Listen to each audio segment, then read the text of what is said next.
Hey everybody, this is Tanner Steed. Today we're going to be talking about portraiture and how to create focal points and atmosphere within a portrait.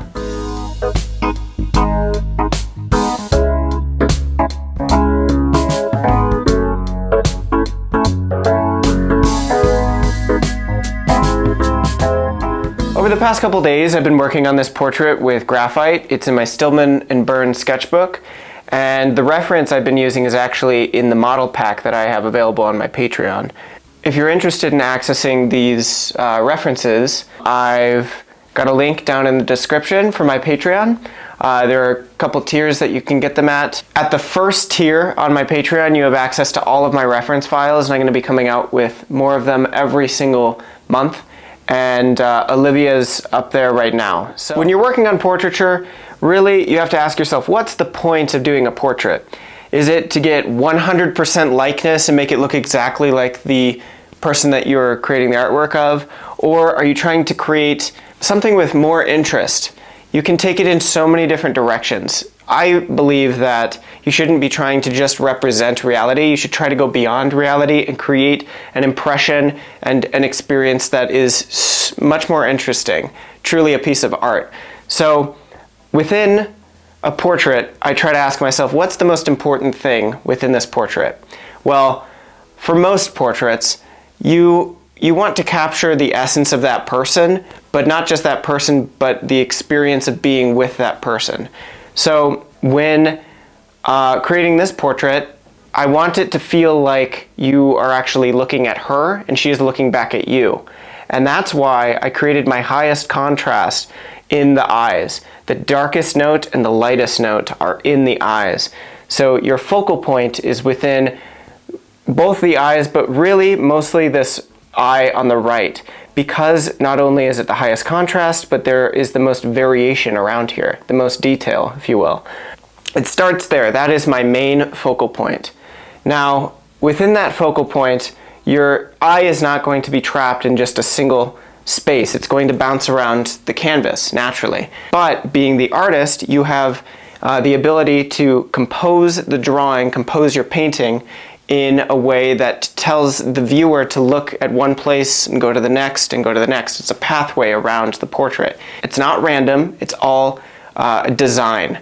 In this portrait specifically, I gave a few points of high contrast within line, within value variation, within detail. Down here at the bottom right of her chin, I have this really clean, dark accent going along her jawline. I wanted that to be a secondary focal point. I also wanted to create interest in where the highlights are in her hair. So most of the highlights actually lie on planes that run this direction, because the light source was coming in from the left, the top left. So I juxtaposed the light with this strong diagonal of her hair, both at her neck and at the top of her head, and then I extended those lines that naturally occur within her hair outside to create atmosphere on either sides. So I want to create form, not just linearly, right? Just drawing the shape of a nose or the shape of an eye. I want to create an experience where it feels like the head goes back into space. And in order to do so, all of the edges on the most distant parts of the portrait are going to be both softer and closer in value to the background. And in this portrait, I did that in two different ways. On the right side, her hair was very, very dark. And so what I did is I extended out these diagonal lines, imitating the hairline down here and hairline up here, but I softened that edge in a very deliberate directional stroke. Just like a brush stroke, you can have pencil strokes. I truly believe that painting is drawing and drawing is painting. It's all one system, it's all one thing, just with a more precise brush when you're using the pencil. So I did that there, and then I also softened this edge a little bit with a paper stump, but I mostly used cross-hatching for this drawing. And if you'd like to see a breakdown as to the steps that I used, I'm going to be posting it on my Instagram later today. So definitely go check out just Tanner Steed Art on Instagram. I've got some pictures there of the process and some close-ups too. It was such a treat to draw this portrait. Olivia has been modeling for my friends and I for quite some time. We like to draw from a live model as often as we can. And sometimes when you're drawing from the live model, you know, with such a limited time, it's difficult to get a likeness. So I decided to take some reference photos from one night where the light was just beautiful.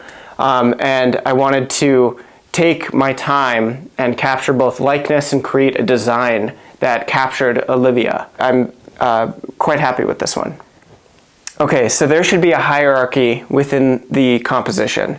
You want to ask yourself, what is the most important point in the painting? What is the focal point? And in this case, it's the right eye or the eyes, right? And everything behind the eyes and around the eyes needs to slowly step down in intricacy and in detail.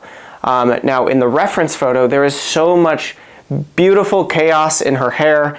There's so many curls and individual hairs that I could draw, but I didn't want to do that because it would detract from the focal point of her eyes. So if you notice along the edges, it gives the illusion of hair, but I did not draw individual hairs. I was very deliberate in thinking of it as planes and more of a structure. Whenever I'm drawing, I like to think of things like a sculpture and thinking of things in blocks. You want to create a hierarchy with the focal point having the most detail, the most contrast, and everything outside of that slowly diffusing into either abstraction or softness, or both. So if you would like to see an extended video, a long form process, I'm going to be doing another portrait of Olivia over on the Patreon. It's going to be hours long, so you can actually see every single step of the way, the entire process of creating a portrait like this. So we have a few tiers. If you join the VIP tier, top tier, not only can you watch all the videos and gain access to the reference material, but you will actually have the opportunity to get a one-on-one critique with me. So you can send your artwork, your work in progress. If you're going along with the Olivia portrait project, you can send me your artwork and I can give you a few pointers and next steps for portraits in the future. So that was just a few things to chew on in terms of portrait design and composition. Thanks for joining us, and I really appreciate you being here. We'll be students forever, so let's keep learning together.